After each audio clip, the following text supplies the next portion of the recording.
Welcome back to Capitol Tonight. While the top of the ticket race for governor may be getting all the attention, a number of other statewide races could be competitive. That includes the battle for agriculture commissioner between Republican incumbent Sid Miller and Democratic challenger Susan Hayes. Miller recently called for expanding medical marijuana use in Texas. It's not the first time he's advocated for more people to be able to access cannabis, but Hayes, who's an attorney and longtime advocate on marijuana reforms, questioned Miller's timing. And Susan Hayes joins us now to discuss this further. Thank you so much for being on the program. Nice to see you. Miller says that this isn't something new. We had him on recently. Isn't something new that he's been advocating for, what he wrote in his op-ed. But you're questioning the timing of this. Why? Because he's late to the party and Texas is already behind the times. We already have a medical cannabis program, the compassionate use program, that allows use of THC to treat PTSD, seizure disorder, neurodegenerative disorders, and a variety of ailments. It does need a lot of reform. There are not enough licensees, not enough supply to meet the demand in Texas. And meanwhile, the states around us are already legalizing. New Mexico legalized in April. Oklahoma's rules are so liberal, they might as well be legal. And you've also are seeing in CBD shops around the state selling both Delta 8 and Delta 9 THC. So Texas needs to get its Cannabis Act together, and we need to be smart about it. Yeah, I mean, speaking to that, are you talking full-on legalization? What would you like to see in terms of further reforms? I'd like to see a thoughtful, comprehensive reform of our medical cannabis program, that it is a full program that it can use for any condition.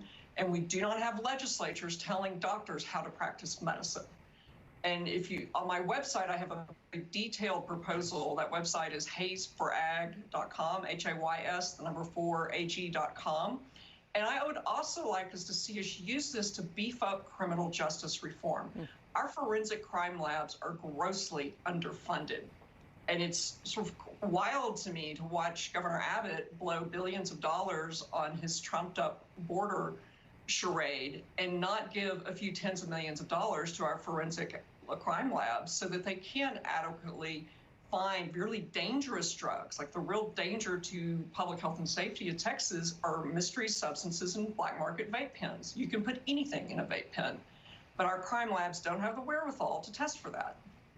Yeah, I mean, we have seen some bipartisan support over the years for decriminalizing at least low-level marijuana use. Yeah. I do want to ask, I mean, on your big bid for ag commissioner, what makes you qualified? Why are you running?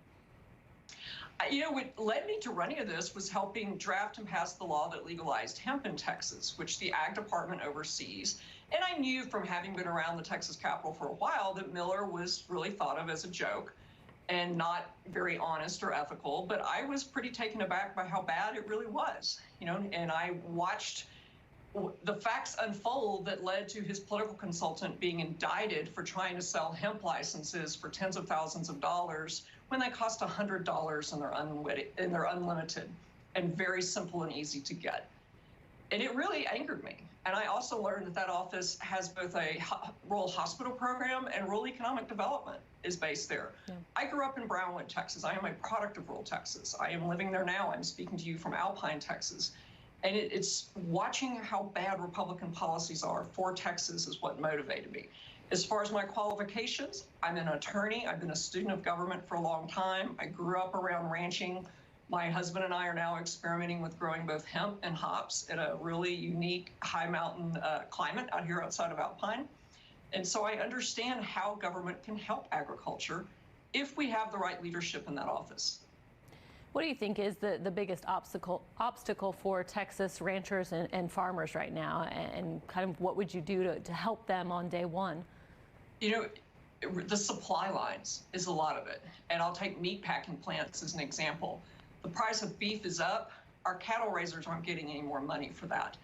4 companies have 80% of the meat packing market, and so they're able to charge just about anything they want. And there's $1 billion in some of the Biden administration's COVID relief packages to help alleviate that supply problem, to help small and startup meat packing operations all across the country. And if we had a functional ag department, we could be maximizing getting those federal dollars back in here to Texas so the profits from meat packing stay in our communities instead of going to Wall Street. Susan Hayes, candidate for Agriculture Commissioner. We will get you back on as the election and campaign season continues to heat up. Thank you so much for your time. Thank you very much for having me.